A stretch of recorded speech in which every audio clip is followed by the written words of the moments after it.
Mari, jemaat yang dikasihi Tuhan, kita akan bersama-sama memperkatakan apa yang dimaksud dengan Pentakosta ketiga dan Mazmur 91. Apa yang dimaksud dengan Pentakosta ketiga? 1. Pentakosta ketiga adalah pencurahan Roh Kudus yang dahsyat di zaman ini, melebihi yang terjadi di Azusa Street. 2. Pentakosta ketiga akan mengakibatkan penuaian jiwa yang terbesar dan yang terakhir sebelum Tuhan Yesus datang kembali. 3. Pentakosta ketiga akan membangkitkan generasi Yeremia, yaitu anak-anak muda yang dipenuhi Roh Kudus, cinta mati-matian kepada Tuhan Yesus, tidak kompromi terhadap dosa, dan akan bergerak untuk memenangkan jiwa. 4. Pentakosta ketiga lahir di Indonesia dan bergerak ke bangsa-bangsa. Gerakan ini dari timur ke barat dan akan kembali ke Yerusalem. 5. Pentakosta ketiga akan memberikan kuasa untuk menyelesaikan amanat agung. Dan setelah itu, Tuhan Yesus akan datang kembali. Dan mari bersama kita sepakat dan percaya mendeklarasikan firman Tuhan yang tertulis di Mazmur 91. Dalam lindungan Allah, orang yang duduk dalam lindungan yang maha tinggi dan bermalam dalam naungan yang maha kuasa akan berkata kepada Tuhan, tempat perlindunganku dan kubu pertahananku, Allahku yang kupercayai. Sungguh Dialah yang akan melepaskan engkau dari jerat penangkap burung, dari penyakit sampar yang busuk. Dengan kepaknya ia akan menudungi engkau. Di bawah sayapnya engkau akan berlindung. Kesetiaannya ialah perisai dan pagar tembok.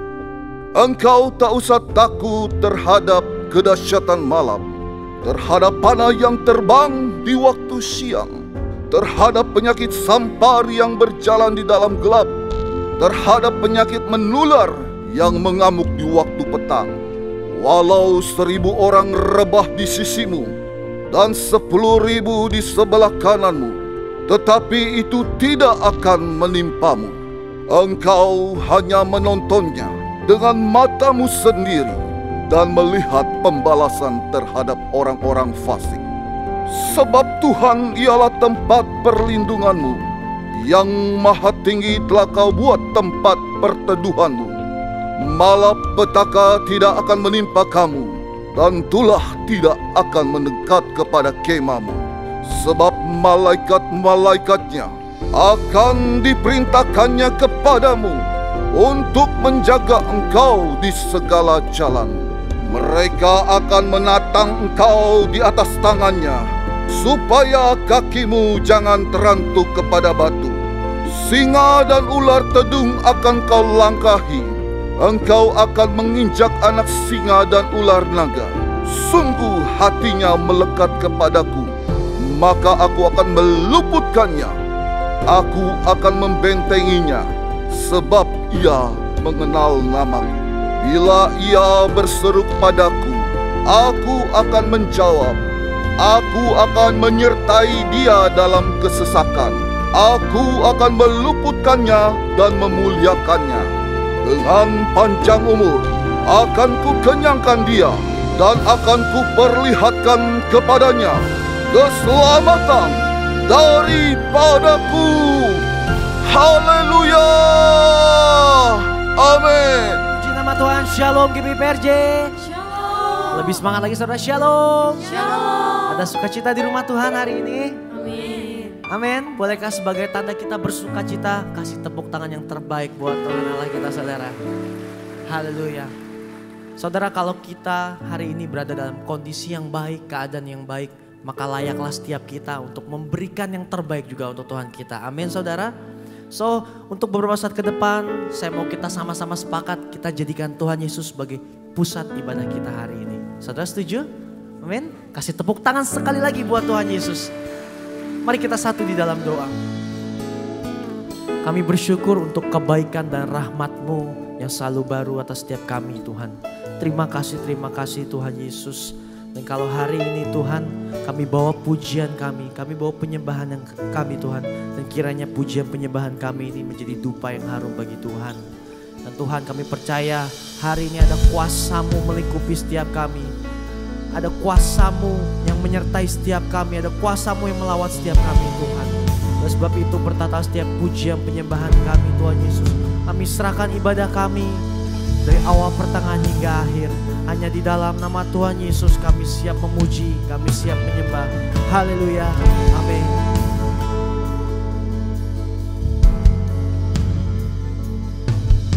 Sujud kemuliaan-Mu,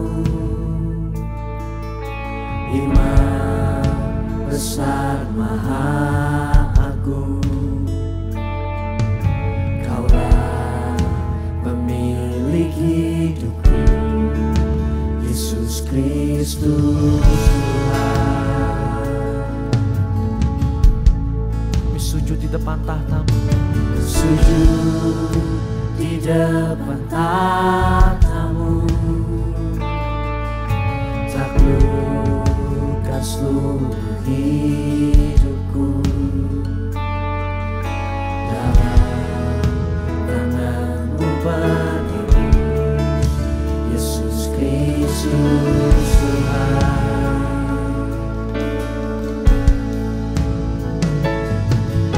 Tiada satu pun yang luput dari karya kasih-Mu yang mulia. Bagi-Mu segala pujian, hormat, kemuliaan.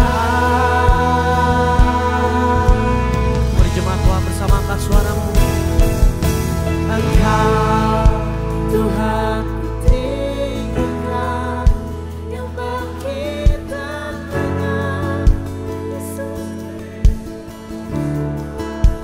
Engkau Raja mulia.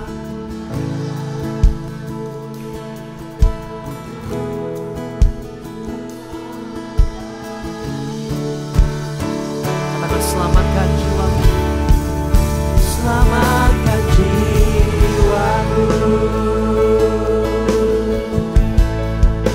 Boleh kasih tepuk tangan untuk Tuhan Yesus. Kami sujud di depan tahta-Mu, sujud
Bagimu segala pujian, hormat, kemuliaan.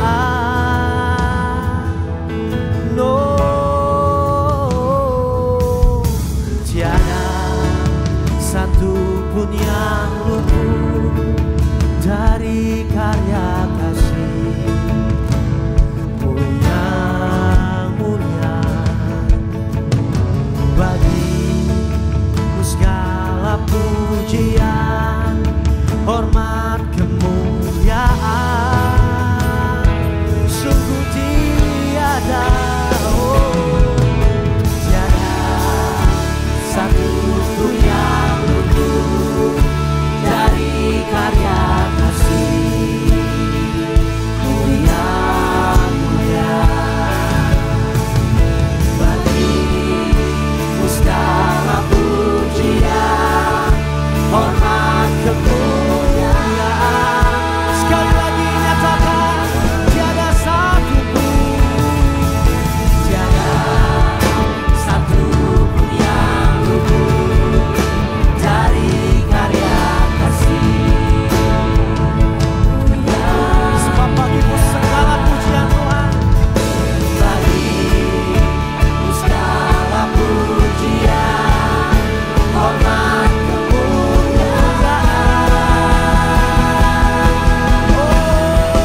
menyatakan Engkau Tuhan tinggikan, yang bangkit dan menang, Yesus Kristus Tuhan, Raja mulia dan luhur, berkorbankan.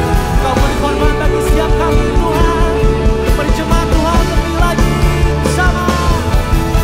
Maka jiwaku memuja, menyembah Sang Raja, Yesus Kristus Tuhan.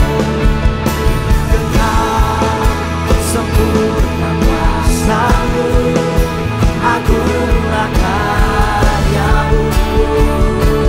Mari panggil namanya, Yesus Kristus Tuhan. Mari berikan tepuk tangan yang terbaik buat Yesus Kristus Tuhan dan Raja setiap kita. Kami bersyukur, berterima kasih Allah seperti-Mu Tuhan. Kau Allah yang hebat, Allah yang baik, sungguh baik, ramah baik. Sebab itu kami bawa sembah, kami bawa yang terbaik Tuhan. Hanya bagi kemuliaan-Mu, hanya bagi nama Yesus.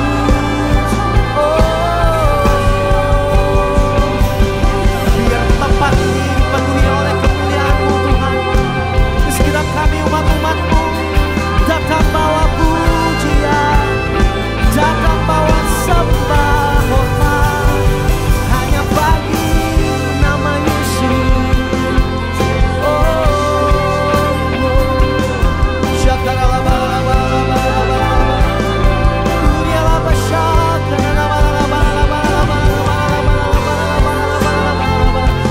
Mari terus sembah Dia, terus agungkan namanya yang besar.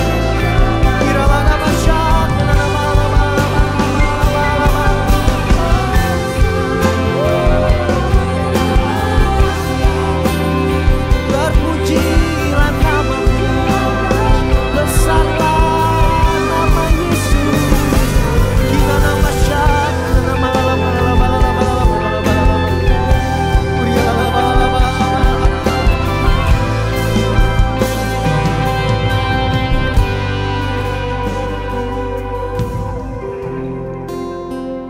Mari nikmati Tuhan siang hari ini.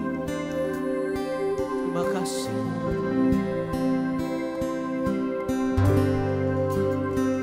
How great the chasm that lay between us, how behind the mountain I could not climb. In desperation I turned to heaven spoke your name into the night. Then through the darkness, loving kindness tore through the shadows of my soul.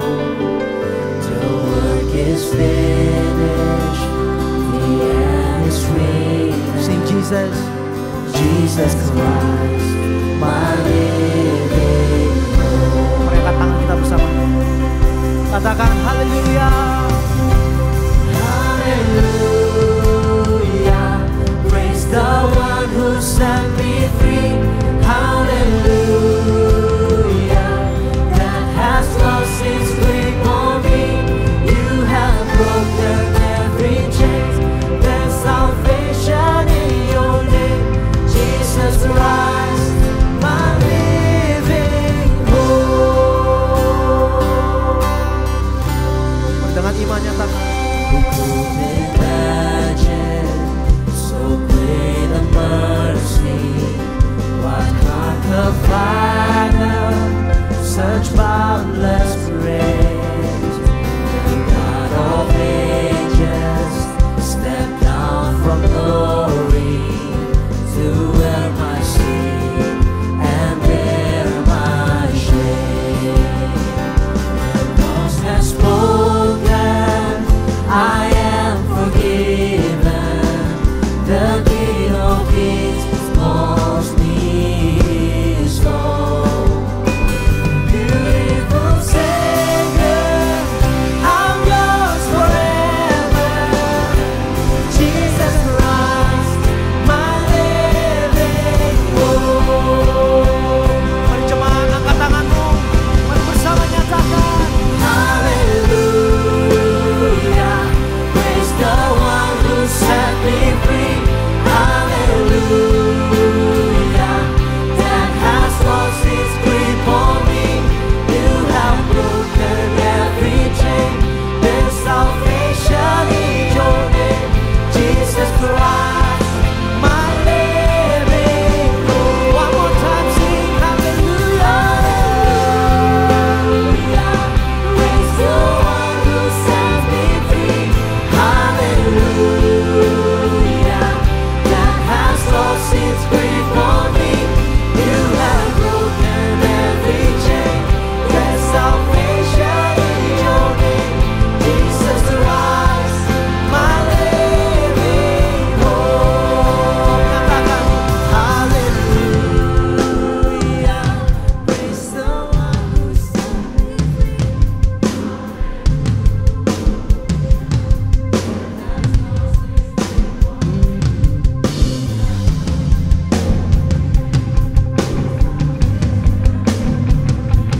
Jesus Christ, my living hope. One more time, say hallelujah, praise the one who set me free. Hallelujah, that has lost its grip on me. You have broken every chain. There's salvation in your name, Jesus Christ, my living hope. Sing Jesus, Jesus Christ, my living hope. Jesus Christ, my living hope. Mari kasih tepuk tangan, sorak-sorai yang terbaik untuk Raja di atas segala raja. Sorakan haleluya.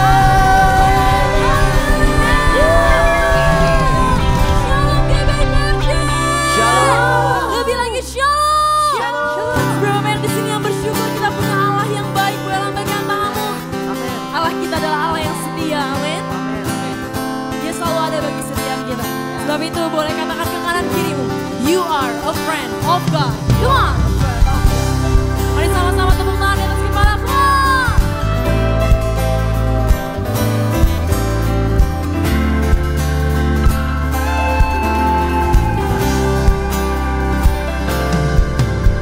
Who am I that you are mindful of me? That you hear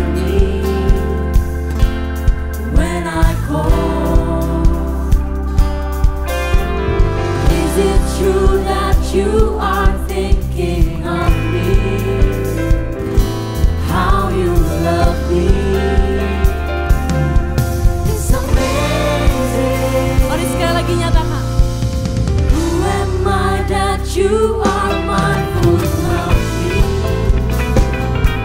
that you hear me when I call. Is it true that you are thinking of me, how you love me? It's amazing. I am a friend of God.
Tuhan. Percayalah saudara, Tuhan ada di tempat ini. So pastikan saudara gak kasih yang setengah-setengah buat Tuhan kita. Amin. Kasih yang terbaik buat Tuhan kita sorakan. Haleluya. Mari sambil bertepuk tangan di atas kepala saudara. Come on. Hey.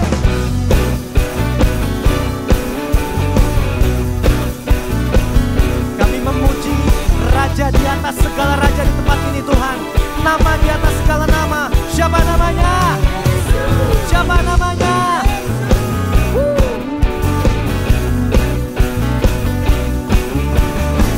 Mari jemaat Tuhan, persiapkan suaramu.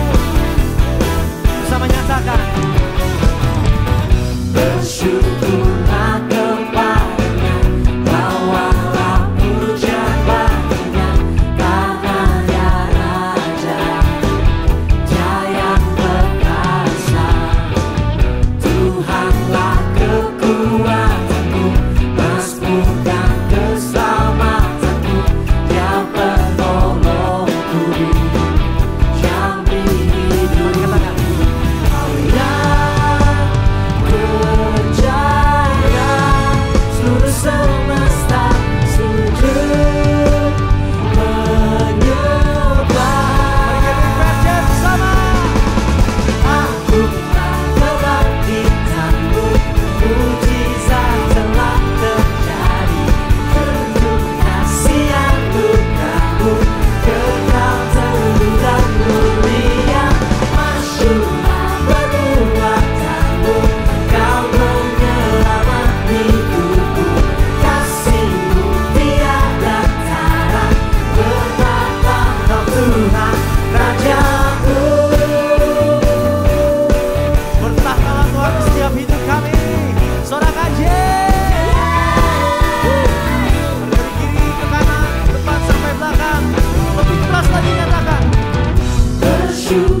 kompak lebih keras lagi bersama.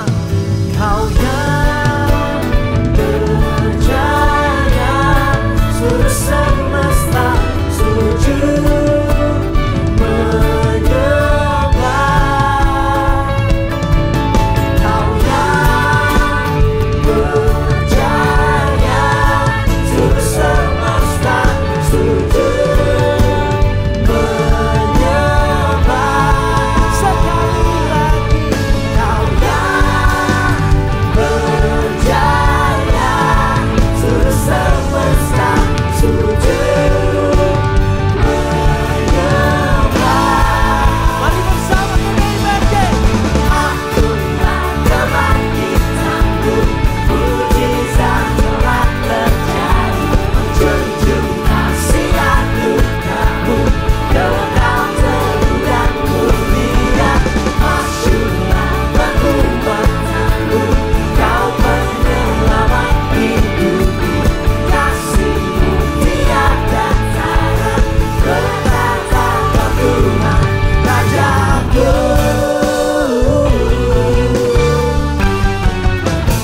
Tuhan dan Juru Selamat kami, Tuhan Yesus. Terima kasih. Untuk itu Tuhan, kami mau berdoa, berdiri buat bangsa kami Indonesia Tuhan. Indonesia adalah kepunyaan-Mu Tuhan. Indonesia adalah umat kesayangan Tuhan sendiri. Oleh karenanya Tuhan, kami rindu Tuhan ada hujan pertobatan pada bangsa kami Indonesia Tuhan. Sehingga setiap lutut akan bertelut dan setiap lidah akan mengaku bahwa Yesus Kristus satu-satunya Tuhan dan Juru Selamat umat manusia. Tuhan, kami berdoa buat cuaca di bangsa kami Tuhan. Dari Sabang sampai Merauke Tuhan. Dijauhkan dari segala macam bentuk bencana alam Tuhan.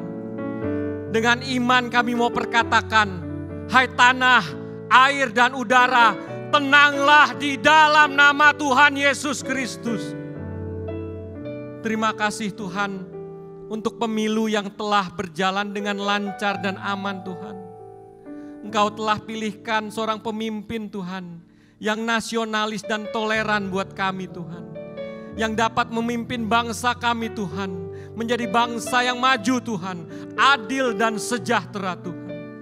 Kami berdoa untuk masa transisi ini Tuhan. Tuhan juga campur tangan Tuhan. Sehingga terjadi kelancaran dan keamanan untuk pemerintahan pelanjutan Tuhan. Kami terus berdoa Tuhan buat Presiden kami Pak Jokowi dan wakilnya Pak Ma'ruf Amin. Seluruh jajaran menteri kabinet, pemerintahan dari tingkat pusat sampai daerah Tuhan. Kiranya ada hikmat dan takut akan Tuhan itu turun pada pemimpin bangsa kami Tuhan. Sehingga setiap keputusan yang diambil Tuhan semata-mata hanya untuk kepentingan bangsa dan negara kami Tuhan. Tuhan, kami bersyukur Tuhan untuk gembala sidang kami Pak Niko Tuhan. Gembala yang begitu peka mendengar suara Tuhan. Berkati kesehatan, keluarga dan pelayanan hamba-Mu ini Tuhan. Menjadi the messenger of the third Pentecost, pembawa api Pentakosta ketiga dari Indonesia sampai ke bangsa-bangsa. Secara khusus kami berdoa buat Gembala CK7 terkasih kami Dr. Yanto Tuhan. Tuhan, terima kasih untuk Gembala yang begitu mengasihi kami Tuhan. Berkati Tuhan, lindungi Tuhan. Pakai Tuhan hamba-Mu ini lebih dahsyat lagi Tuhan. Sehingga melalui pengembalaan hamba-Mu Tuhan, menjadikan kami Tuhan, seluruh jemaat CK7 Tuhan, hidupnya semakin layak, berkenan dan serupa dengan Engkau. Kami akan bangkit Tuhan dan menjadi terang bagi Kristus. Mari generasi Yeremia, generasi muda, angkat tanganmu di hadapan Tuhan. Tuhan, Kau melihat generasi ini Tuhan. Pakai generasi ini Tuhan untuk bisa menuai jiwa-jiwa Tuhan. Melalui generasi ini Tuhan akan terjadi banyak terobosan-terobosan Tuhan. Seperti anak panah di tangan pahlawan. Demikianlah engkau generasi Yeremia di tangan Tuhan. Engkau akan menjadi the future leader. Pemimpin bangsa di masa depan Tuhan. Terima kasih Tuhan Yesus. Kami percaya Tuhan Engkau telah mendengar dan menjawab setiap doa kami. Haleluya. Amin. Boleh silakan dulu kembali Bapak Ibu yang dikasih Tuhan Yesus. Kita akan memasuki prosesi penyerahan anak. Akan saya panggilkan anak Bianda dengan kedua orang tuanya, anak Jabes dengan kedua orang tuanya, anak Jovanka dengan kedua orang tuanya, dan anak Christian dengan kedua orang tuanya. Mari sekali lagi saya undang kita sama-sama bangkit berdiri. Tuhan punya mula kebesaran dan kejayaan.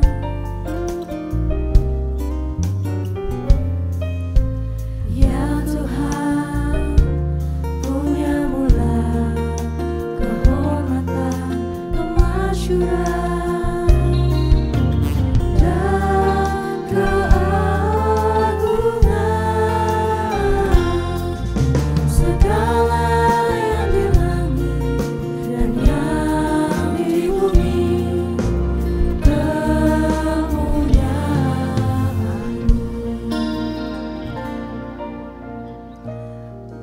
saudara sekalian, kita arahkan tangan kita kepada anak-anak yang akan diserahkan kepada Tuhan Yesus. Anak Bianda, anak Jabes, anak Jovanka, anak Christian. Dengan iman kedua orang tuamu, engkau diserahkan kepada Tuhan Yesus. Mulai saat ini, engkau menjadi kepunyaan Tuhan Yesus.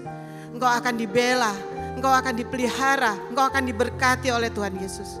Engkau akan bertumbuh menjadi anak yang mengasihi Tuhan, mengasihi orang tua dan sesamamu manusia. Engkau akan diberkati dengan urapan Daniel sehingga engkau akan bertumbuh 10 kali lebih cerdas daripada anak-anak yang lain. Engkau akan berhasil dan beruntung dalam kehidupanmu. Engkau akan dipakai oleh Tuhan secara luar biasa. Tuhan, kami juga membawa Bapak Cahyadi dengan Ibu Feni, Bapak Yance dengan Ibu Yusnita, Bapak Yehuda dan Ibu Levinia. Tuhan, Kau ikat keluarga ini dengan tali kasih-Mu Tuhan. Berikan hikmat kepada mereka untuk mendidik anak-anaknya menjadi anak yang takut akan Tuhan. Tuhan, berkati segala usahanya. Berkati Tuhan, apa yang mereka lakukan akan selalu berhasil dan beruntung. Jadikan mereka berkat bagi sesamanya juga. Terima kasih Tuhan. Di dalam nama Tuhan Yesus kami berdoa dan mengucap syukur. Amin.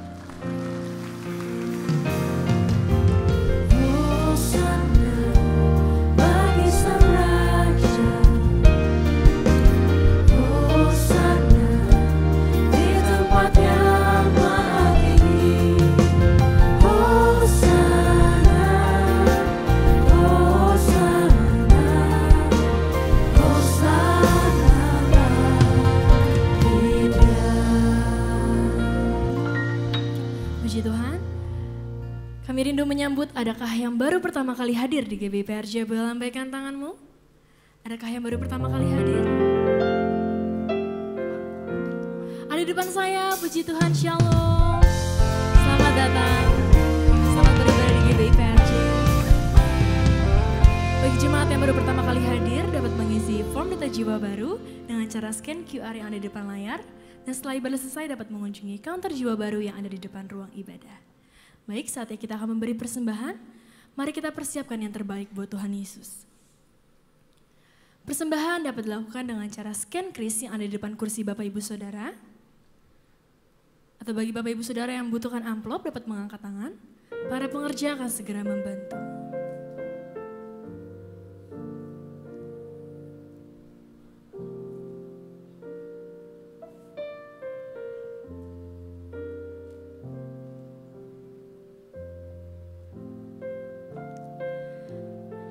Baik, jika sudah siap, sekali lagi dengan hormat, saya undang kita sama-sama bangkit berdiri. Kita akan mendeklarasikan doa persembahan. Mari kita bersatu di dalam doa. Bapa, kami bersyukur buat semua berkat-Mu. Kami membawa persembahan sebagai wujud syukur. Kami percaya, kami menerima kesehatan, keluarga, bisnis, pekerjaan, dan kuliah yang terbaik. Ini adalah waktu memberi persembahan dalam nama Tuhan Yesus Kristus. Amin. Selamat memberi, Tuhan Yesus memberkati.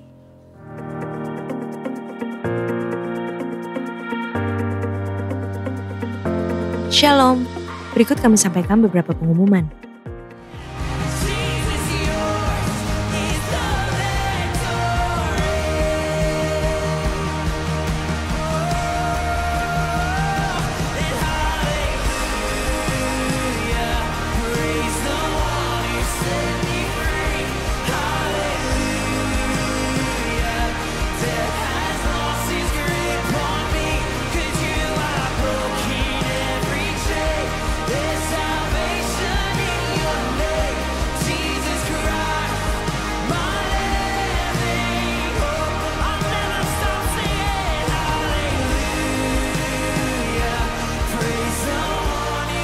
Tuhan bilang memang ujungnya kelihatan. Karena itulah caraku bukan caramu. Kamu jalan sama saya, kamu percaya sama saya, kamu pegang tangan saya. Ketika kamu menemukan kebenaran, kamu akan memiliki kehidupan yang sangat berkelimpahan.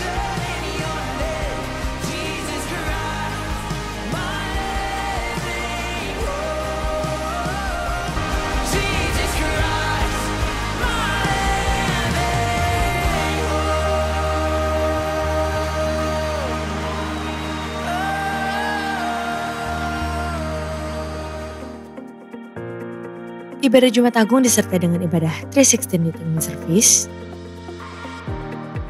Junior Teen Service, Joshua Generation Kids Church, Sekolah Minggu, Little Blessing Toddler, dan King's Kids.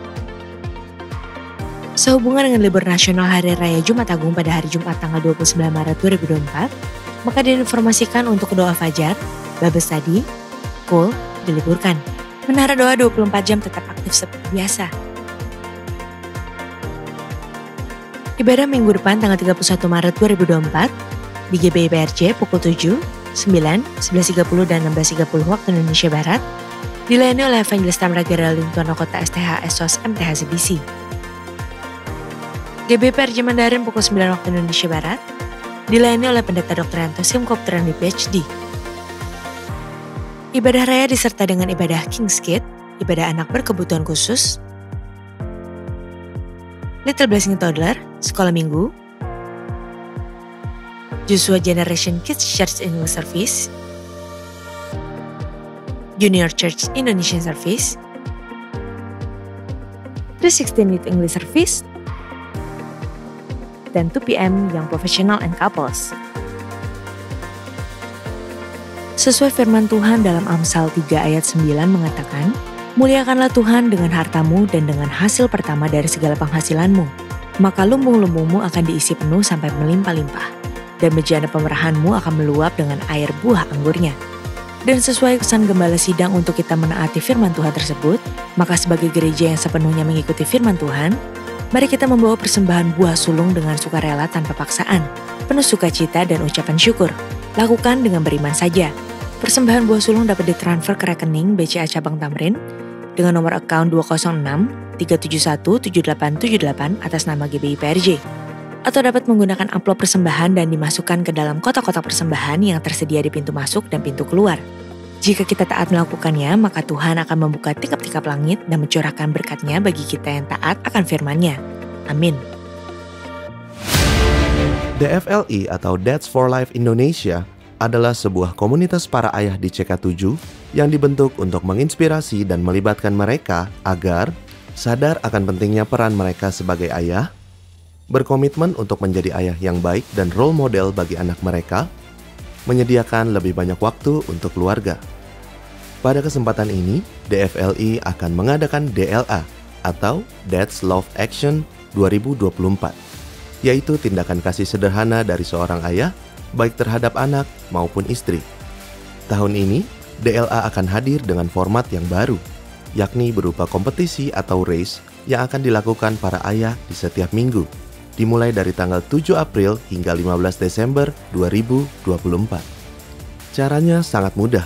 Follow akun Instagram dadsforlifeid.gbick7 dan nantikan clue serta instruksinya di Instagram tersebut.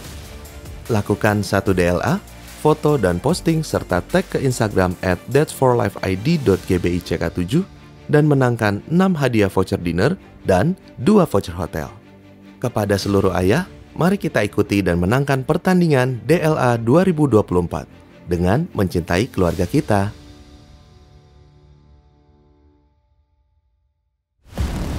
LGBTQ. Apakah ini berhubungan dengan genetik? Atau karena pergaulan? Atau karena permasalahan masa lalu? Temukan jawaban-jawabannya di seminar LGBTQ. Emang boleh? GBI PRJ Group CK7 bersama narasumber Ibu Uga Hari Rifung, seorang konselor profesional bagi mereka yang bergumul dengan ketertarikan sesama jenis, akan mengadakan seminar yang membahas pertanyaan-pertanyaan ini pada hari Sabtu tanggal 27 April 2024 pukul 10 sampai dengan pukul 14 WIB di Mall MGK Kemayoran. Seminar ini menyediakan fasilitas Q&A secara anonim. Dengan demikian, peserta dengan nyaman dapat bertanya seputar topik ini untuk dijawab oleh narasumber. Pendaftaran dapat dilakukan dengan scan QR Code tertera. Biaya pendaftaran termasuk makan siang yang akan disediakan oleh panitia. Anak di atas umur 12 tahun diperbolehkan untuk ikut dengan didampingi orang tua atau kakak pembina. Sampai jumpa.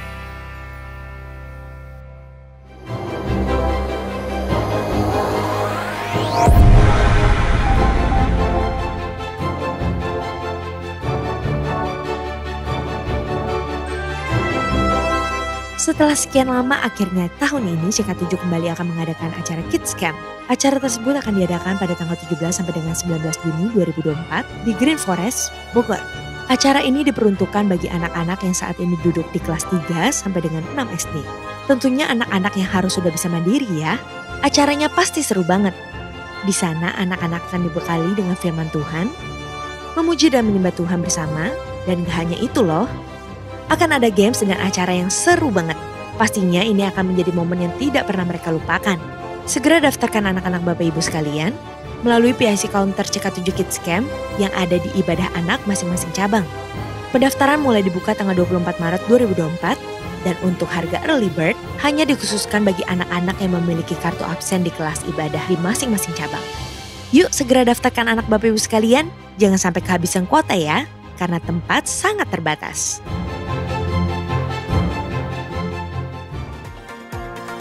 Untuk info lengkap seluruh kegiatan GBIPRJ CK7, maka Bapak Ibu dapat memfollow sosial media GBIPRJ, baik di Instagram, TikTok, Threads, Facebook maupun Twitter. Sekian pengumuman hari ini, terima kasih atas perhatian Bapak Ibu sekalian, Tuhan Yesus memberkati. Di nama Tuhan Bapak Ibu Saudara, kita percaya bahwa di dalam nama Tuhan Yesus ada kuasa yang besar. Di saat kita menyerukan namanya, di saat kita memanggil namanya di dalam doa, akan ada kuasa Tuhan yang turun atas setiap kita, amin. Mari Bapak Ibu Saudara, apapun keadaan kita saat ini, kita datang kepada Tuhan Yesus. Saya hari ini mau ajak Bapak Ibu Saudara untuk kita deklarasikan bahwa di dalam nama Tuhan Yesus akan ada kedamaian, akan ada kesembuhan, dan akan ada kemenangan bagi setiap kita, amin. Terima kasih Tuhan Yesus. Kami bersyukur Tuhan. I just wanna speak the name of Jesus over every heart and every mind. 'Cause I know there is peace within your presence. I speak Jesus.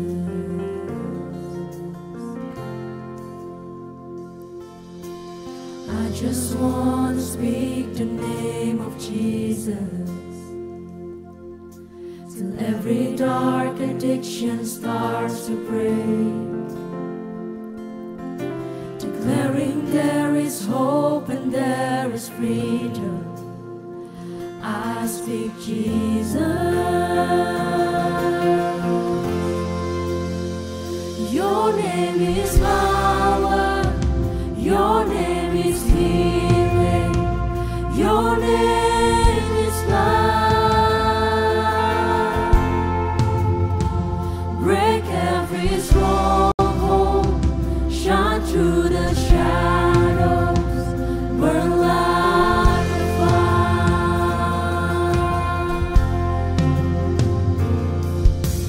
I just want to speak the name of Jesus over fear and all anxiety, till every soul held captive by depression. I speak Jesus. Your name is power, your name is healing, your name is life. Break every stronghold, shine through the shadows, burn like a fire. Your name is power, your name is healing, your name is life.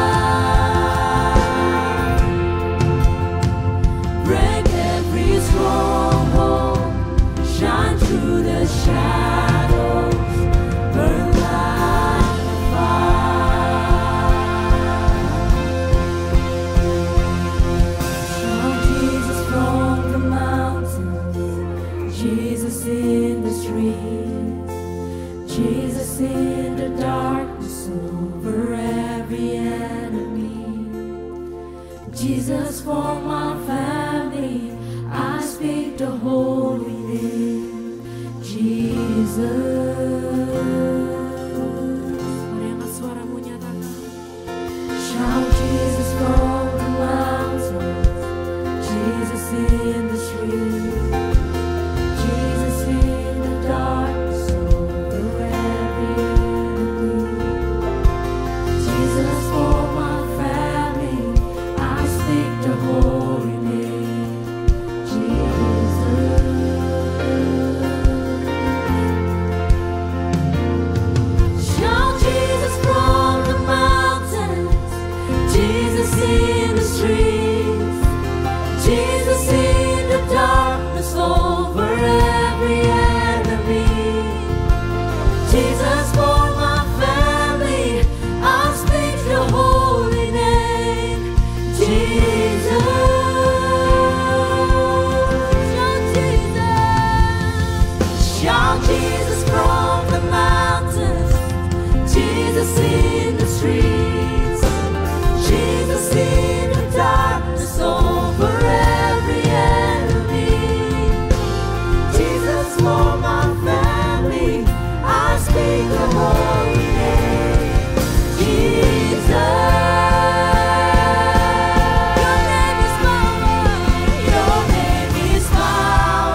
siang Bapak yang baik, selamat siang Allah kami, selamat siang Roh Kudus. Bapak terima kasih untuk siang hari ini. Kalau kami masih boleh ada sampai hari ini, semua karena anugerah Tuhan. Kebaikan-Mu, kasih-Mu, belas kasihan-Mu, penyertaan-Mu, berkat-Mu, keselamatan-Mu, kasih karunia-Mu. Semua Bapak terlalu amat banyak yang tidak bisa kami sebut satu persatu. Bapak sebentar kami akan mendengarkan apa yang menjadi pesan-Mu. Kami percaya jemaat daripada CK7 semua begitu antusias mencari Engkau. Yang kami cari adalah Engkau Bapak. Karena hanya Engkau yang bisa memuaskan, yang memberikan yang terbaik bagi hidup kami. Dunia hanya sementara, dunia hanya serial janji, dunia sometimes hanya omdo, tapi kalau Tuhan selalu ya dan amin. Terima kasih Bapak, kami siap untuk mendengar. Aku dan suamiku, kalau aku masih boleh ada sampai hari ini, semua karena Tuhan semata-mata. Dalam nama-Mu kami mengucap syukur, haleluya, amin. Tepuk tangan buat Tuhan Yesus. Silakan duduk semuanya, shalom. Luar biasa ya, semua karena anugerah Tuhan kita ada di tempat ini. Oke. Tadi pagi saya nyampaikan firman tentang kemustahilan, betul?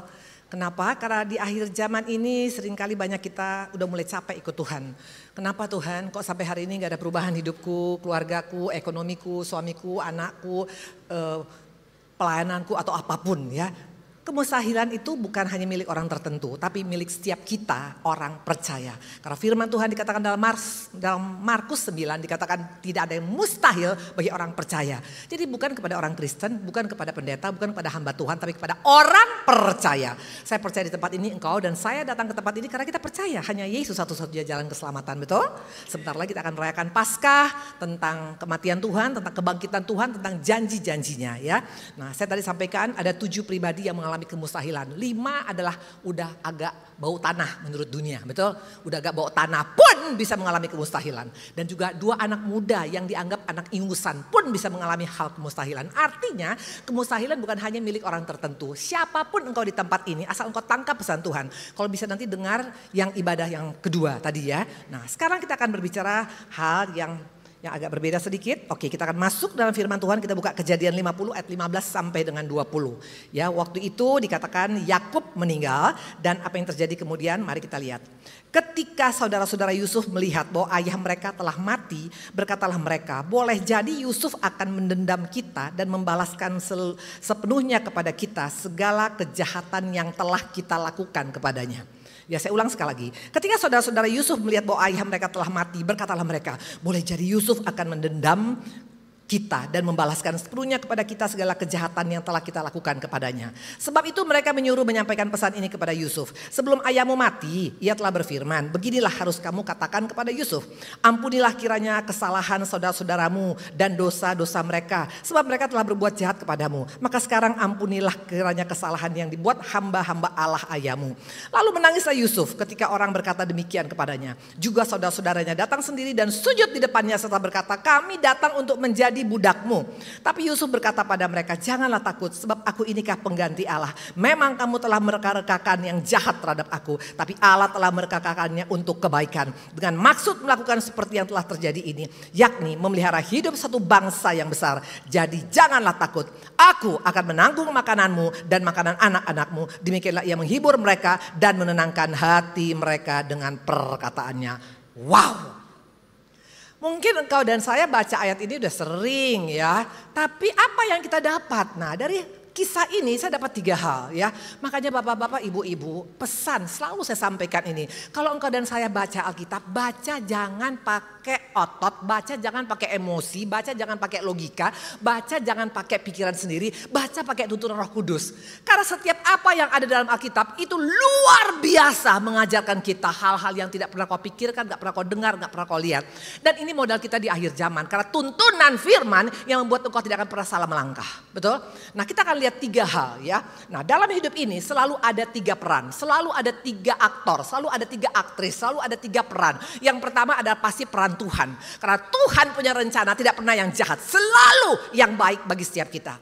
Pertanyaannya, apakah hanya peran Tuhan dalam dunia ini? No, ada peran si jahat. Peran si jahat untuk menggagalkan semua rencana baik Tuhan.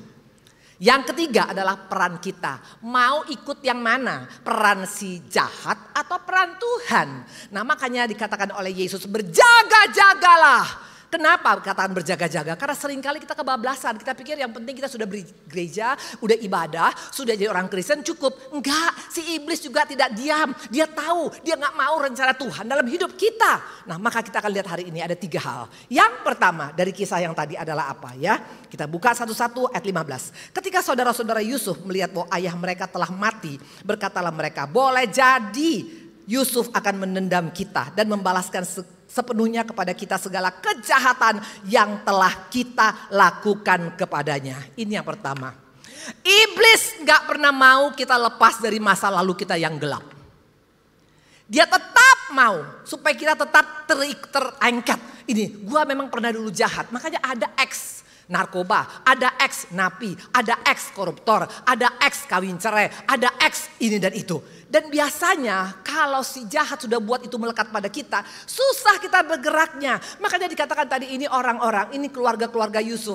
Mereka masih ingat, aduh kejahatan kita, bagaimana nanti ini kalau bapak kita meninggal.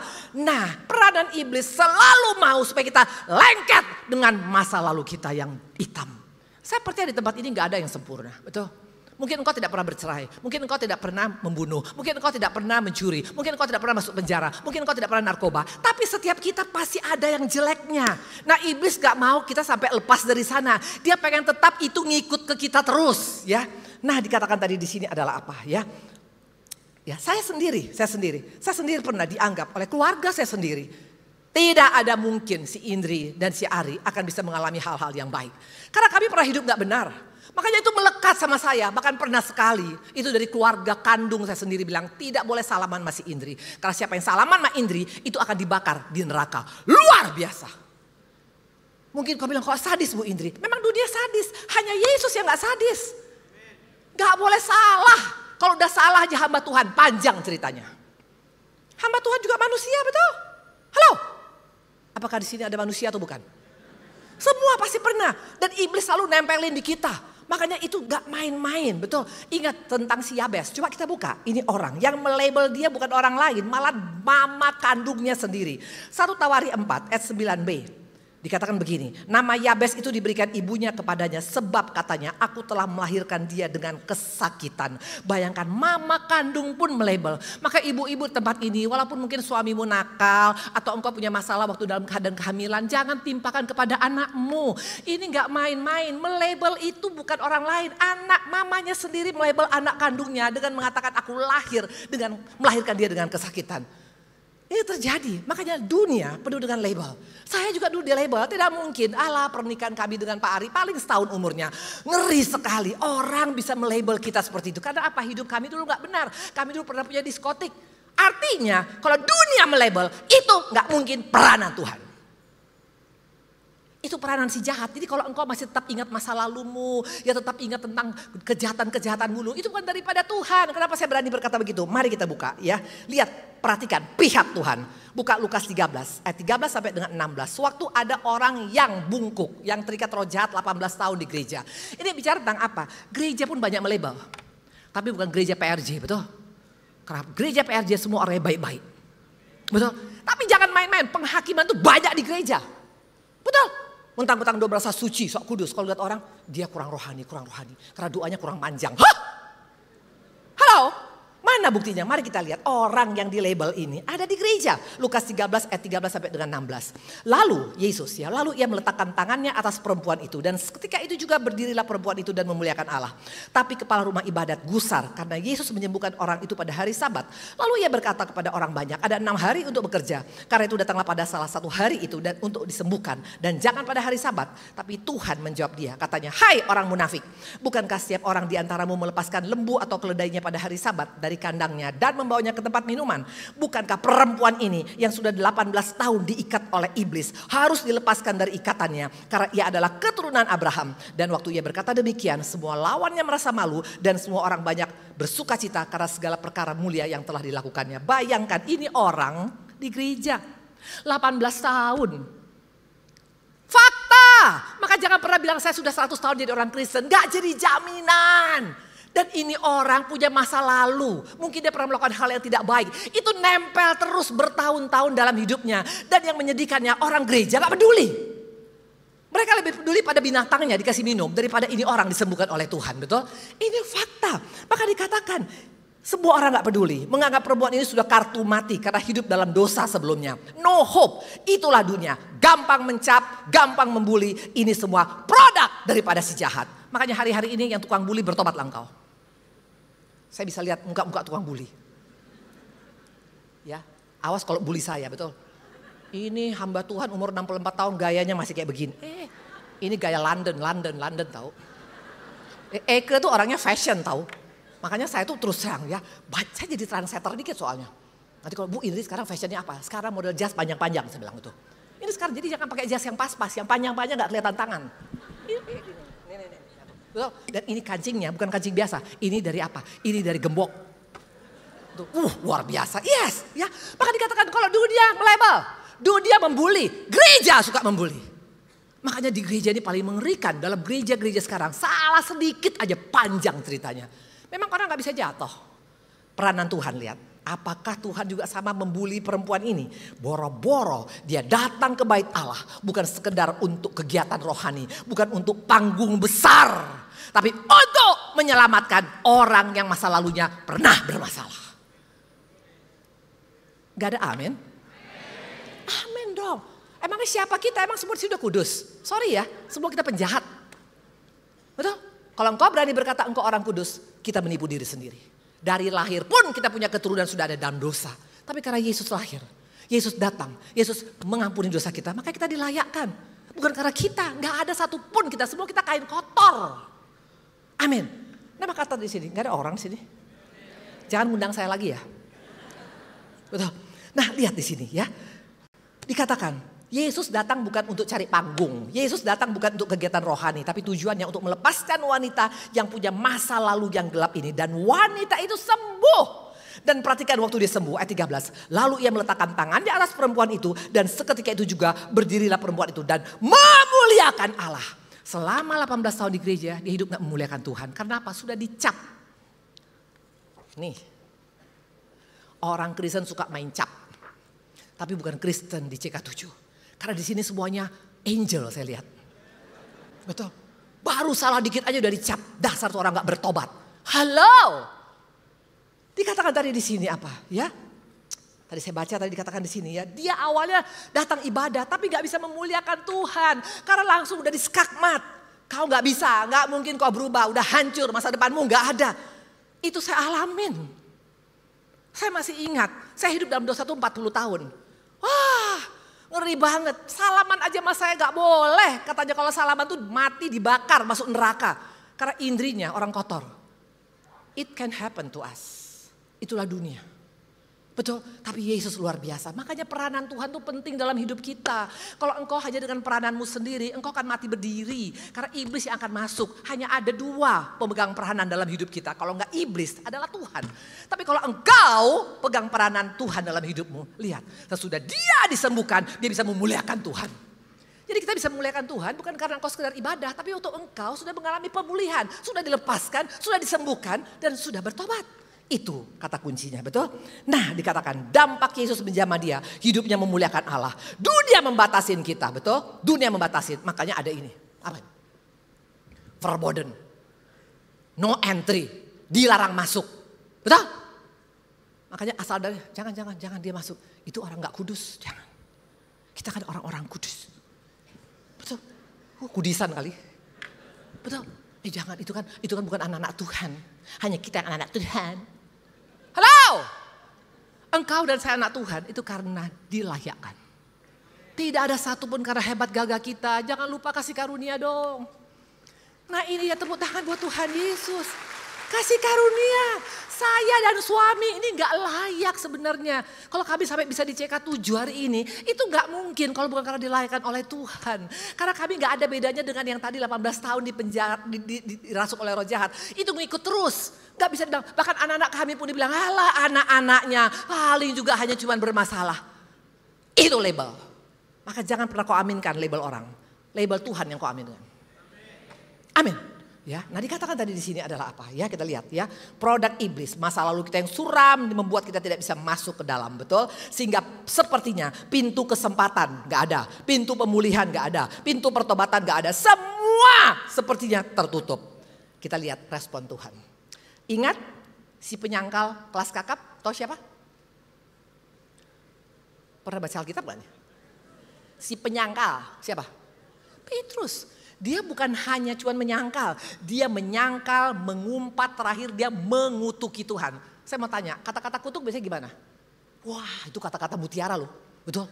Wah, itu kata-kata mutiara. Dia kutuki Yesus, padahal siapa dia? Tangan kanannya Yesus. Orang kepercayaannya, seperti orang kepercayaan Prabowo siapa? Mayor Teddy, betul? Suka semuanya kalau aku udah ngomong gini, betul. Aku juga suka lihat dia sih. Wah, ini hebat banget nih. Apalagi waktu digendong cewek, betul. Betul luar biasa, betul ya.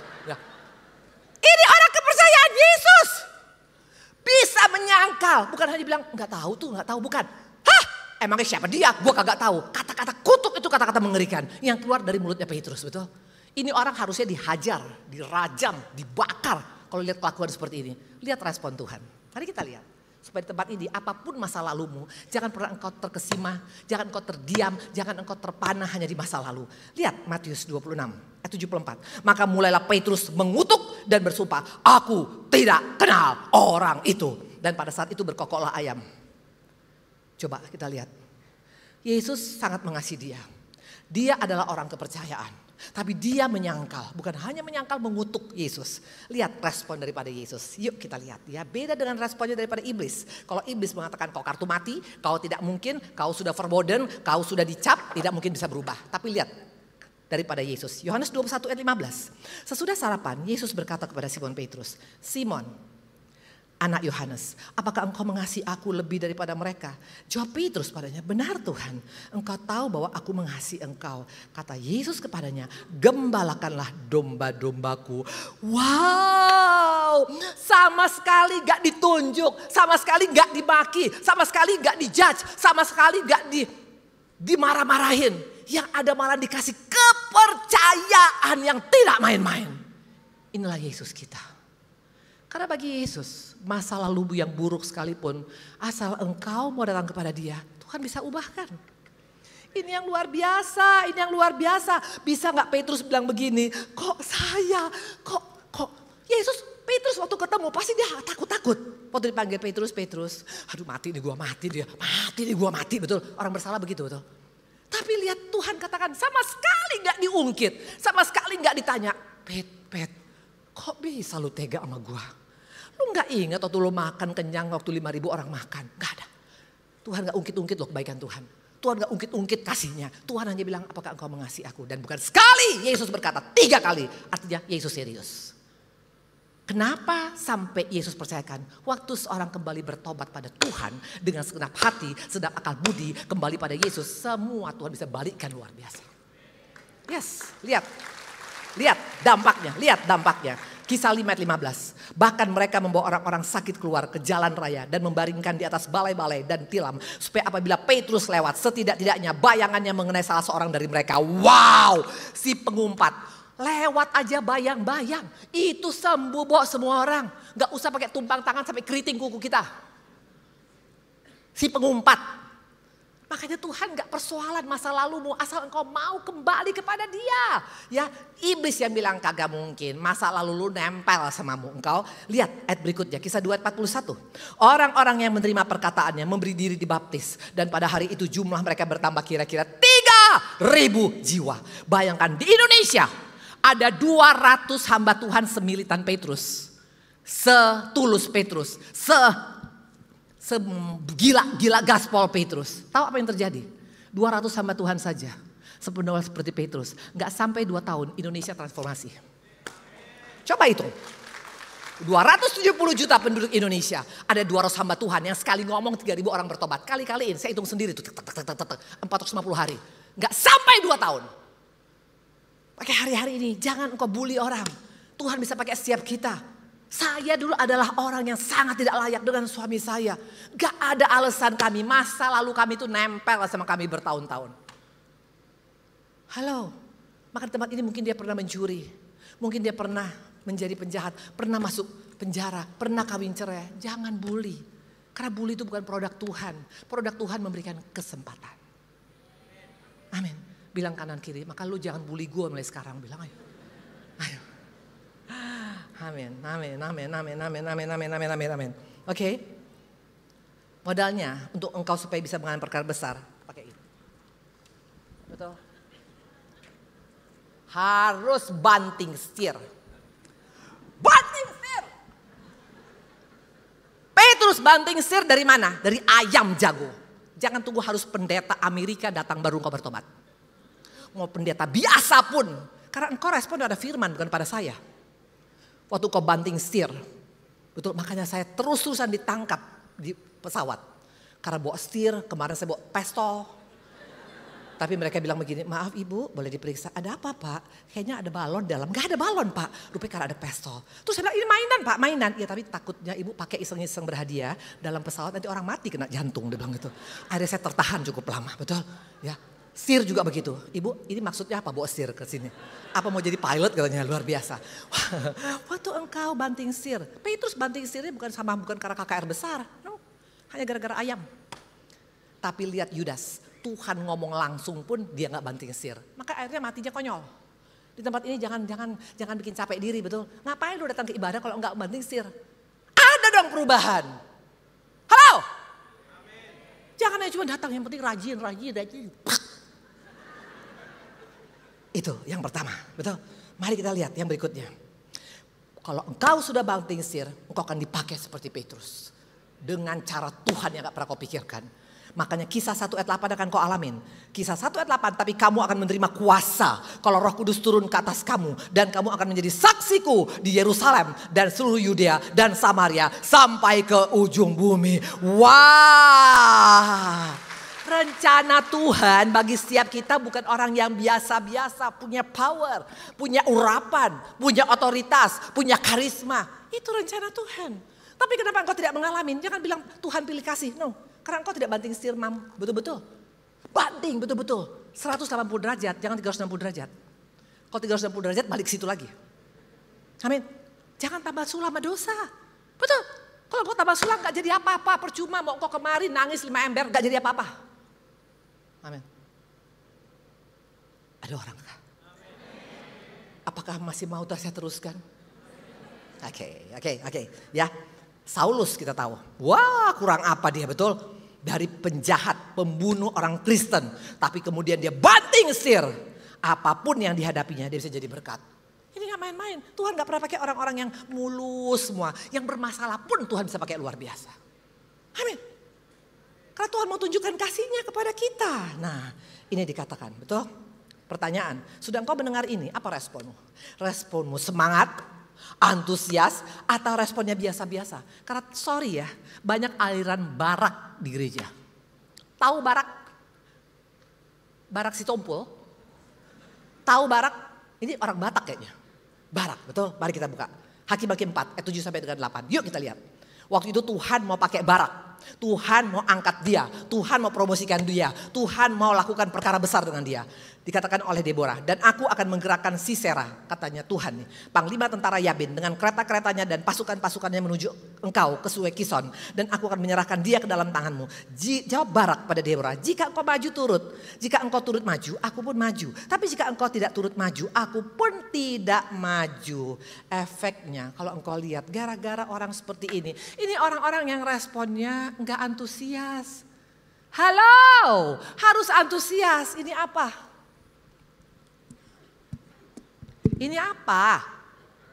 Yes. Harusnya kan begini kan. Baru berfungsi ini kan. Betul? Ini orang antusias. Mantap. Tapi engkau hanya kayak gini.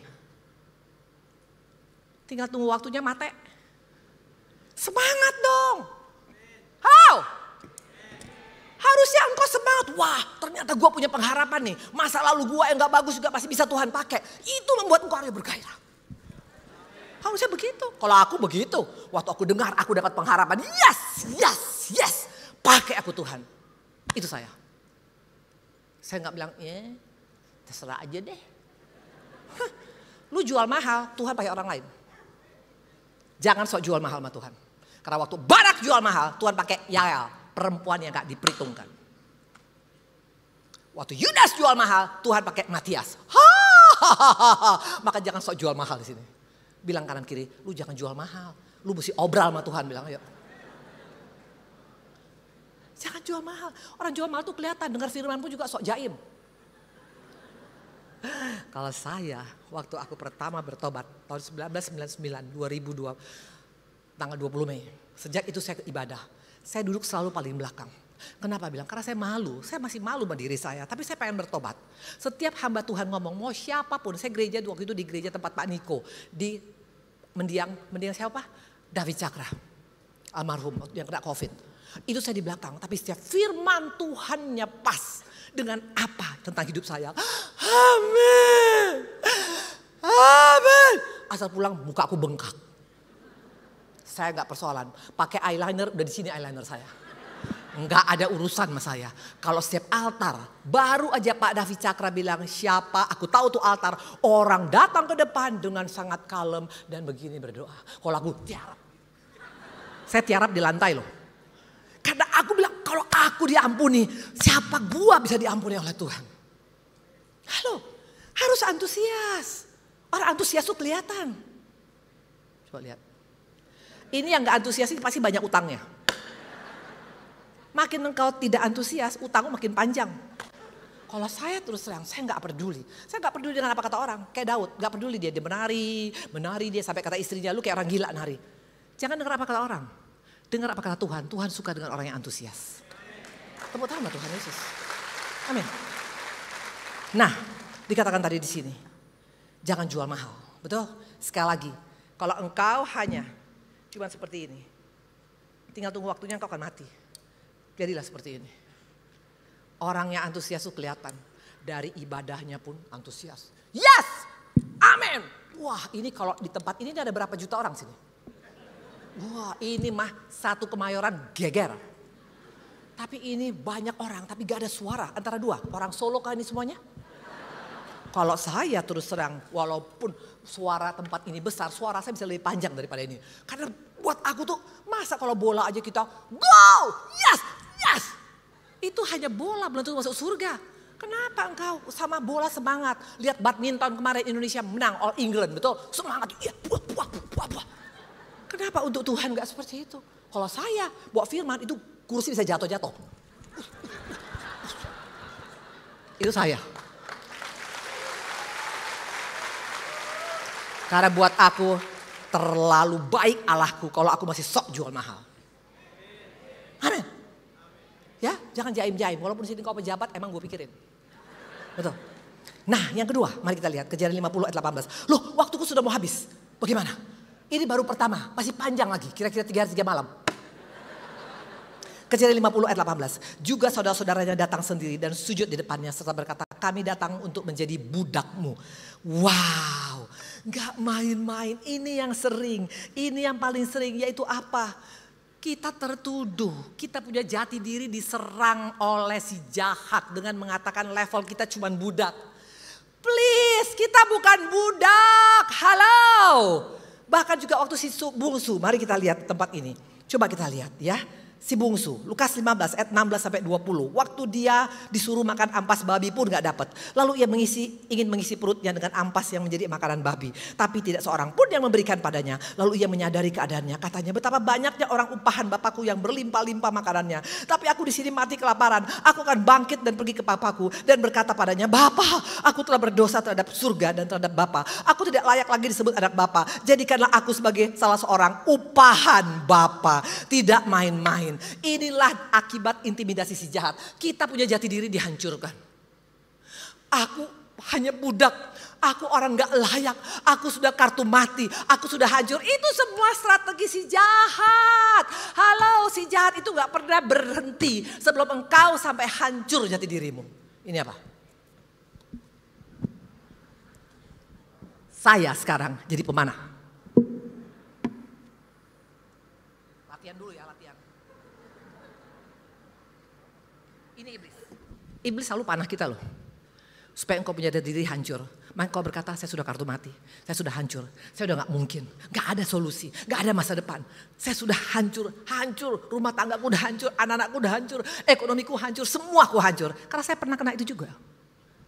Ini iblis. Ini bukan saya ya. Mudah-mudahan kena ya.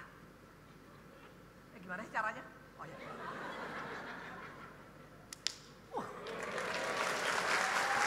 Jagoan tahu latihan 3 hari 3 malam. Iblis akan serang dengan panahnya sehingga membuat engkau tidak punya harga diri lagi. Rasanya jati dirimu sudah hancur. Itu nggak mungkin dari Tuhan. Karena tidak ada namanya budak. Kita ini anaknya. Tidak ada bekas anak. Tidak ada bekas bapak. Walaupun engkau jatuh, kata Tuhan, karena engkau anakku, tidak akan sampai tergeletak. Karena tanganku yang menopang engkau. Wow. Amin. Maka jangan takut dengan panah si jahat. Betul, walaupun engkau dipanah 1000 kali dengan berkata engkau tidak layak. No! Engkau adalah pribadi yang luar biasa. Kita anaknya.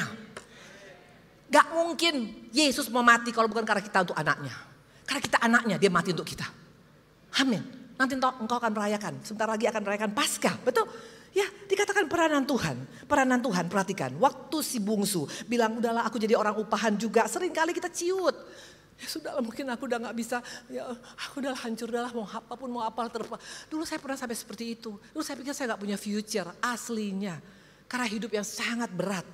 Pak Ari pernah mengalami masalah. Udah gitu waktu Pak Ari koma, uang kami gak punya. Tinggal di Perumah 21. Anak-anak saya sekolah juga tinggal tanggal 10 ditagih karena gak bisa bayar uang sekolah. Gak ada apa-apa. Tidak mendapat dari keluarga pun gak peduli. Itu pernah kami alamin, saya alamin. Maka saya sepertinya udah gak ada apa-apanya lagi. Saya ketemu orang udah malu. Karena udah gak punya apa-apa.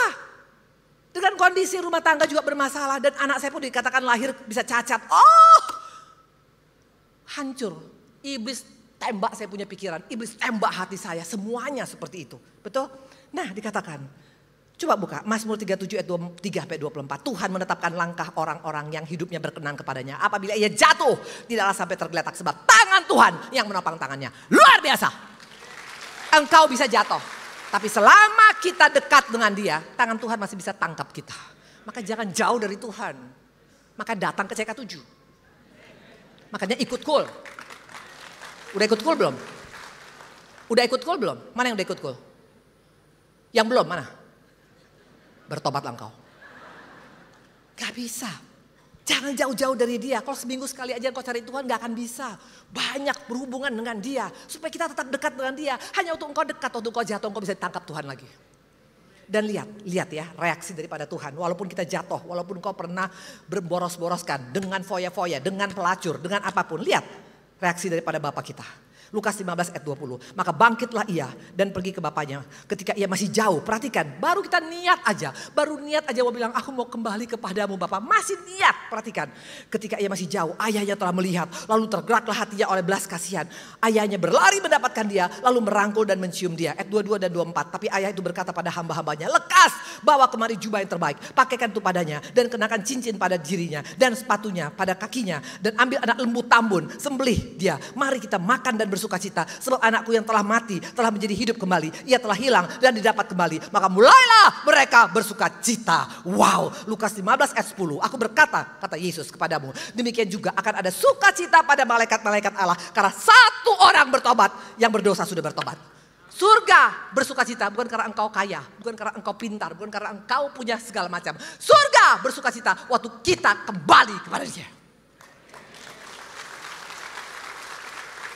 Makanya saya bilang, Tuhan terima kasih kau masih layakkan aku Bapa dengan suamiku. Kami adalah produk kasih karunia murni. Amin. Makanya hari-hari ini, waktu saya bertobat tanggal 20 Mei 99. Pak Ari bertobat tahun 2011, 2012. Pertobatan Pak Ari beda dengan saya. Kalau saya bertobat karena anak saya dikatakan dokter lahir cacat. Saya ambil keputusan. Kalau Pak Ari bertobatnya tahu dari mana? Hanya gara-gara SMS masuk ke HP Pak Ari baru pulang dari diskotik. HP-nya itu ada SMS tentang firman. Pak Ari kaget. Pak Ari tunjukin sama saya. Dan saya baru mau pelayanan jam 9. Pak Ari baru pulang dari diskotik jam 9. Dia bilang lihat in. Saya dapat apa? Pas saya lihat si penjahat dapat firman. Betul. Dan dia kaget, dia tersanjung, dia merasa siapa gua. Mulai dari sana dia mulai kirim firman sama teman-temannya. Dan gak sampai lama, setahun kemudian Pak Ari memutuskan untuk berhenti ngerokok, berhenti minum, berhenti narkoba, berhenti main cewek juga soalnya. Berhenti main cewek dan berhenti berantem, berhenti semua. Dan sekarang dia adalah pendoa saya yang setia. Tepuk tangan sama Tuhan Yesus. Yes!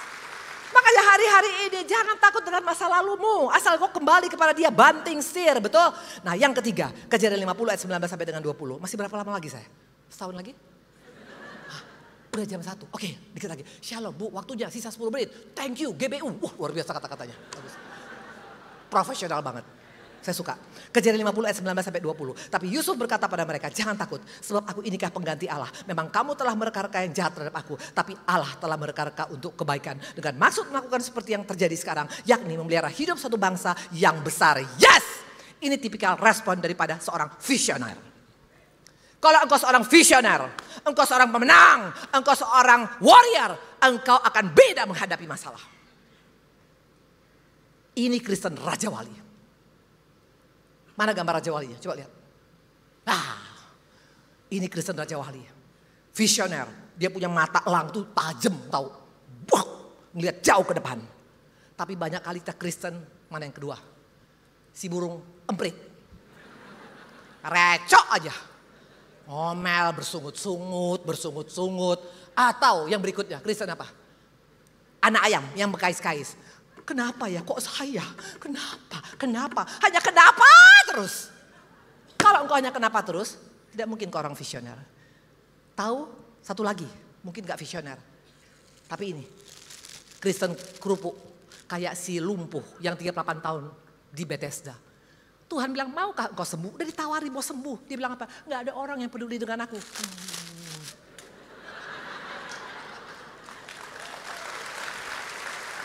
Halo, jangan self pity, mengasihani diri sendiri. Dulu saya di sana, mentang-mentang aku nggak punya apa-apa, abang-abang nggak mau datang. Makin kau begitu, makin engkau tidak akan pernah mengalami kemustahilan.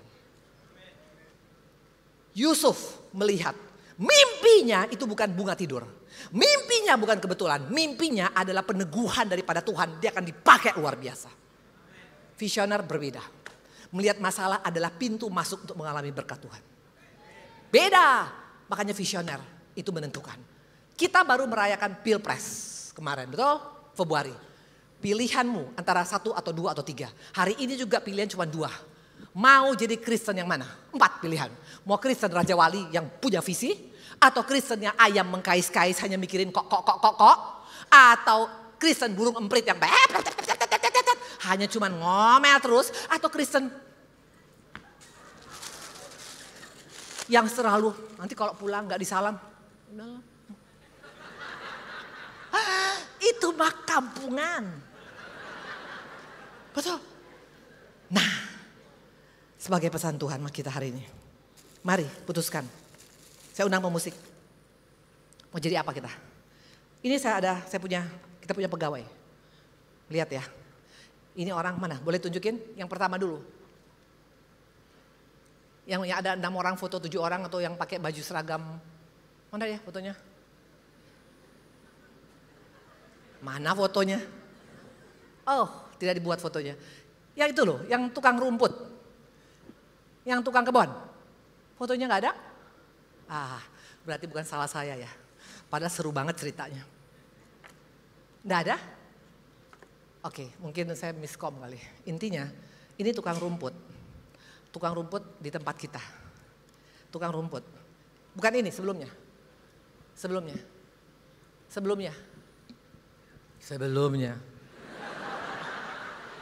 Yes, ini dia. Yang ada tanda panah. Dia adalah tukang rumput di hotel kita. Di Medan, di Danau Toba. Betul? Tukang rumput, gaji UMR.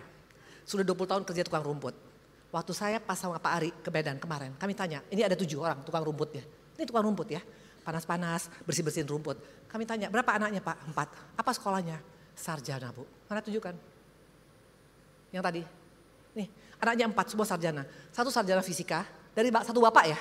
sarjana fisika, sarjana akuntansi, sarjana gizi, dan sekarang lagi diambil D3 yang 4. Bayangkan anak tukang rumput, gaji UMR. Saya bilang bagaimana caranya? Saya bilang Tuhan, nomor 1, saya selalu berdoa sama Tuhan, Tuhan tolong. Dia orang Batak, tolong ya susah aku bilang ya udahlah pokoknya Tuhan tolong, Tuhan tolong, Tuhan tolong. Terus saya bilang bagaimana caranya sekolahkan anak 4 sarjana? Ya dia bilang kami gali lubang tutup lubang. Tapi setiap kami pinjam bisa kami bayar. Dan dia pagi jadi tukang rumput, malam dia tukang beca. Luar biasa. Thank you. Hari-hari ini kemustahilan tetap ada. Kuncinya banting setir. Bilang kanan kiri, banting setir bilang. Bilang kanan kiri, jangan bilang sama saya. Harus banting setir ya. Jangan tambal sulam dosa, kagak laku, nggak musim sekarang. Udah nggak musimnya, betul. Karena kita sudah dicap seperti ini sama iblis. Kau sudah kartu mati. Tapi Tuhan bilang no, you are still okay with me. Tuhan memberkatin, saya ada kaos. Semua pasti suka kalau kaos dari saya. Betul. Sebentar ya, boleh sebentar. L, tadi suami saya bilang, kamu mesti tahu kalau kiloan L. Kalau L itu berarti 50 sampai 60 L. Ada di sini yang beratnya 50 sampai 60. Oh 70 L. Oh 70 sampai 80. 60 sampai 70. 60 sampai 70 L. 60 sampai 70. Gak mungkin 60. Kamu 60 kilo. Masa? Berapa? 70 kilo. Apa yang 70 kilo? Oke, ini saya ada L ya. Nanti aku lihatnya nanti waktu habis aja. Karena waktunya gara-gara saya bagi-bagi ini jadi lama. Ini ada L, ada M ya. Nanti pokoknya saya kasih, nanti saya pilih ya. Waktu saya pas turun nanti saya lihat-lihat mana yang mau saya ambil ya. Betul. Tapi intinya kaos ini kaos cinta. Tahu kenapa? Karena kata-katanya aku dilayakkan, aku dibenarkannya. Itu dari saya. Dan yang buat kaos itu Pak Ari. Dan Pak Ari bilang sama temannya, lu tolong bikin kaos. Dengar dulu. Lu tolong bikin kaos yang 1000 tahun pun gak rusak warnanya. Dan tidak boleh luntur dan tidak boleh jelek. Tuhan baik. Nanti saya kasih ya. Saya ada bawa 5. Nanti saya akan kasih. Saya ada bawa 5. Nanti saya lihat-lihat ya orangnya ya. Makanya baik-baik sama saya, betul? Oke, Tuhan berkati, saya undang kita berdiri.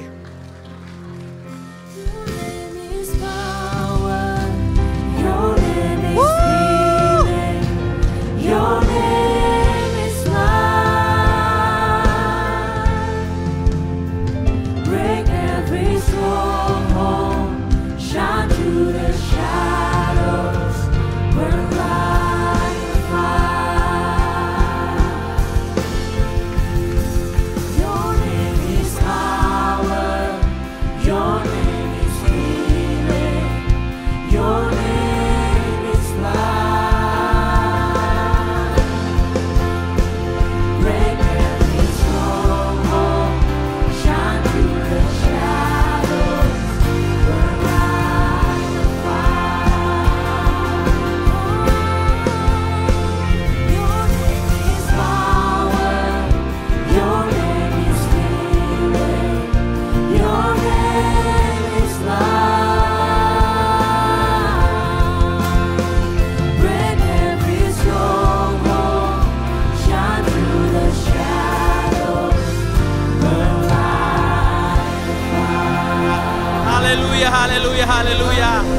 Haleluya, terima kasih Tuhan, terima kasih Bapak. Saya undang semua jemaat untuk angkat tangan, arahkan kepada Ibu Indri dan Pak Ari Tuhan. Tuhan yang baik, Tuhan yang dahsyat. Terima kasih Tuhan Bapak untuk firman yang boleh dibawakan Ibu Indri Tuhan. Tuhan jaga dan pelihara dia. Dia beserta suaminya Pak Ari dan anak-anaknya. Semuanya dalam lindungan kasih Tuhan. Melalui pelayanannya, nama Yesus yang dipermuliakan. Engkau jaga dan pelihara kesehatannya. Kemanapun dia melangkah dalam kuasa Yesus Kristus. Terima kasih Bapak, terima kasih. Amin. Hamba juga berdoa pada siang hari ini Tuhan untuk jemaat yang sakit Tuhan. Tuhan jamah mereka, sembuhkan dalam nama Yesus Kristus. Hamba juga berdoa bagi mereka yang berbeban berat. Tuhan tahu Tuhan beban yang mereka pikul Tuhan. Tuhan berikan jawaban doa Tuhan Bapa. Jalan keluar yang dari Engkau Tuhan. Dan juga bagi mereka yang terikat dengan dosa. Tuhan dalam nama Yesus Kristus hamba patahkan dalam nama Yesus Kristus. Lepaskan Tuhan dari dosa tersebut. Kini saatnya Tuhan. Saya undang semua jemaat untuk angkat kedua tangannya dan arahkan hati ke Allah Bapa untuk terima berkat. Jemaat yang dikasihi Tuhan, pulanglah dan terimalah berkat yang berlimpah-limpah dari Allah Bapa, kasih anugerah dari putranya yang tunggal Tuhan kita Yesus Kristus, dan persekutuan yang manis dengan Roh Kudus menyertai kita mulai siang hari ini sampai Tuhan Yesus datang kedua kali menjemput kita semua di atas awan-awan yang permai, bahkan sampai selama-lamanya. Semua yang percaya diberkati, sama-sama katakan amin. Shalom saudara, pernahkah saudara berpikir mengapa berbagai masalah terjadi dalam hidup saudara? Jika saat ini saudara sedang menghadapi berbagai pergumulan, ingatlah bahwa semua orang yang masih hidup di dunia ini tidak bisa lepas dari berbagai permasalahan dan kesulitan. Kabar baiknya, sebagai orang percaya, kita memiliki pengharapan bahwa Tuhan selalu menyertai dalam setiap kondisi yang kita hadapi.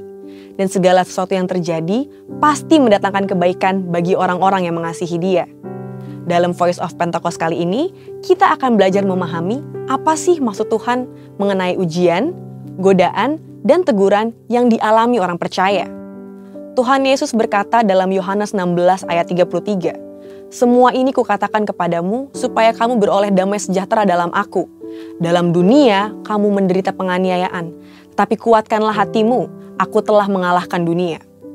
Dalam ayat ini, Tuhan memberitahukan kepada murid-muridnya bahwa orang Kristen pun tidak bebas dari penganiayaan dan berbagai kesulitan hidup.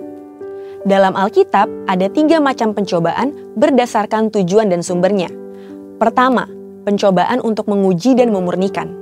Tuhan mengizinkan orang-orang saleh dalam Alkitab untuk mengalami ujian dan pemurnian dalam hidupnya. Contohnya Ayub, yang merasa telah mengenal Tuhan lewat kehidupan yang diberkati. Tuhan kemudian memurnikan Ayub lewat pencobaan berupa kesulitan dan permasalahan. Namun sesungguhnya, ujian yang lebih berat terjadi ketika orang diberikan kesuksesan dan berkat oleh Tuhan. Seperti dalam kisah Salomo. Dalam kondisi diberkati dengan limpah, apakah mata kita tetap tertuju kepada Sang Pemberi berkat? Apakah Tuhan tetap menjadi kesukaan kita di atas segalanya?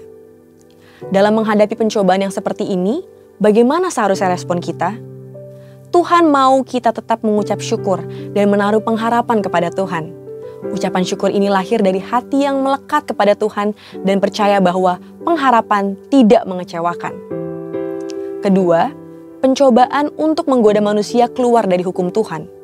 Yakobus 1 ayat 14 berkata, "Tetapi tiap-tiap orang dicobai oleh keinginannya sendiri karena ia diseret dan dipikat olehnya." Selain itu, pencobaan seperti ini juga dapat berasal dari iblis, seperti yang dialami Tuhan Yesus di padang gurun. Saudara, ada hukum alam dan hukum ilahi yang Tuhan sudah berikan untuk kehidupan kita. Contohnya, jika seseorang banyak mengkonsumsi makanan berkolesterol tinggi, memiliki potensi terkena penyakit jantung koroner. Jika seseorang tergiur ingin cepat kaya dan melakukan korupsi, maka akan tertangkap oleh KPK. Jika seseorang terpikat oleh investasi bodong karena dijanjikan keuntungan yang tidak masuk akal, maka akan mengalami kerugian. Apabila kita mengalami pencobaan seperti ini, kita harus meresponi dengan berbalik kepada Allah, lewat pertobatan dan kehidupan baru sebagai manusia rohani dan juga lawan dan perangi iblis yang mencoba mengambil keuntungan dari pencobaan ini. Sumber kemenangan kita adalah Yesus, yang tertulis dalam Ibrani 2 ayat 18. Karena ia sendiri telah menderita karena pencobaan, maka ia dapat menolong mereka yang dicobai. Ketiga, pencobaan untuk menegur manusia. Saudara terkasih, Tuhan selalu ingin membawa anak-anaknya ke jalan yang benar. Untuk itu, Tuhan perlu menegur dan menghajar kita lewat pencobaan yang tidak mengenakan seperti yang dikatakan dalam Ibrani 12 ayat 5-8. Dan sudah lupakah kamu akan nasihat yang berbicara kepada kamu seperti kepada anak-anak? Hai anakku, janganlah anggap enteng didikan Tuhan, dan janganlah putus asa apabila engkau diperingatkannya. Karena Tuhan menghajar orang yang dikasihinya, dan ia menyesah orang yang diakuinya sebagai anak. Jika kamu harus menanggung ganjaran, Allah memperlakukan kamu seperti anak. Di manakah terdapat anak yang tidak dihajar oleh ayahnya? Jika kamu harus menanggung ganjaran, Allah memperlakukan kamu seperti anak. Di manakah terdapat anak yang tidak dihajar oleh ayahnya? Tapi jikalau kamu bebas dari ganjaran yang harus diderita oleh setiap orang, maka kamu bukanlah anak, tetapi anak-anak gampang. Imam Zakaria sempat ditegur Tuhan karena ketidakpercayaannya dan menjadi bisu. Namun, pencobaan ini tidak membuat Zakaria keluar dari rencana Tuhan. Saat tiba waktunya, ia taat melakukan apa yang diperintahkan Tuhan. Zakaria dipulihkan, bahkan dipenuhi Roh Kudus untuk menubuatkan keselamatan dalam Kristus. Bagaimana seharusnya respon kita terhadap pencobaan seperti ini? Pertama, sadarilah bahwa hajaran itu menandakan bahwa kita dikasihi oleh Tuhan. Kedua, biarlah duka cita yang terjadi karena hajaran Allah berujung pada pertobatan dan menghasilkan buah kebenaran. Saudara, respon kita terhadap pencobaan bukan bergantung pada kemampuan kita, melainkan pada kesetiaan Allah. Karena kesetiaannya, pencobaan yang kita alami tidak akan melampaui batas kekuatan kita. Dan ia akan selalu memberikan kepada kita jalan keluar, sehingga kita dapat menanggungnya. Mari, jadilah pemenang atas segala pencobaan yang kita hadapi. Untuk penjelasan lebih lengkap dari tim teologi kami, silakan klik link yang ada di atas atau scan QR Code yang tersedia. Tuhan Yesus memberkati.